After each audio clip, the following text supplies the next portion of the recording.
Iris Pridemore wants to know, how do I keep squash borers from killing my squash this summer? Yeah, that's a big problem. There's a lot of issues with squash borer. It's an interesting insect because sometimes it's worse in certain parts of West Virginia than others. Um, I'm not an entomologist, but my sort of anecdotal experience with this insect is it seems like it repeats itself in the same garden or location year after year. So sometimes if you've never seen it, you may not ever see it, but your neighbor down the road may have a problem with it every year. So it bores, it's a wasp. It has, I think black wings and clear wings on it. It's going to lay its eggs at night, and it lays the eggs at the base of the plant, and then they bore right in the larvae bore right into the stem of the squash, and then the whole plant collapses. It's not usually every plant, but it could be, a significant number of plants damaged. And there's no way to salvage the plant after it's been infected or attacked by the larvae. So you have to sort of know your enemy. So how does this insect attack the plant? Well, it always lays its eggs at the base of the plant. It doesn't lay its eggs at the top of the plant or middle part of the plant. It chooses to go right at the soil line. So if you could put some sort of buffer around the plant, tinfoil or pantyhose or whatever you want to use, something that's a barrier to that insect ovipositing or laying eggs on the stem, that would work. Okay, that's the non-chemical approach. There are no genetic varieties that are resistant to squash vine borer, so you really can't look at genetics.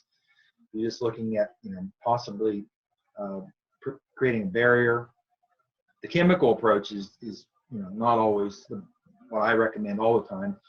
But I mean, if one were to use something like 7 insecticide, you could direct the spray at the base of the plant, and that would repel that insect if you did that. I suppose you could also use some. I've never used some of these organic products. There's Surround, which is a calcitic clay material that could be sprayed. It's mixed in water. It could be sprayed on the base of the plant. But man, again, the way I would approach it is to focus on protecting the bottom of the plant from them laying eggs on it. But it's a really demoralizing insect because you often don't see the damage until the plant's pretty well grown, and then there's no way. Sometimes it's too late to replant, and there's no way to salvage or save the plant. Yeah, that does sound pretty demoralizing. Yeah, it's made a lot of people not want to grow squash again.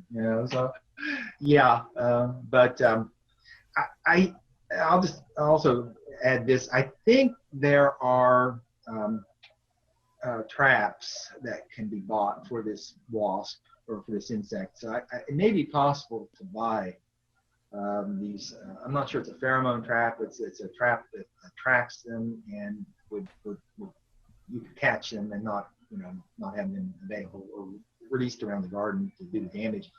So gardeners may want to look into that. I'm not an entomologist, but there may be these traps. We do use traps for cucumber beetles all the time, so there are cucumber beetle traps. Certainly there's Japanese beetle traps. So there are insect traps that home gardeners can buy, and I think they could investigate a little bit more into maybe getting a squash vine borer trap and see if one is out there.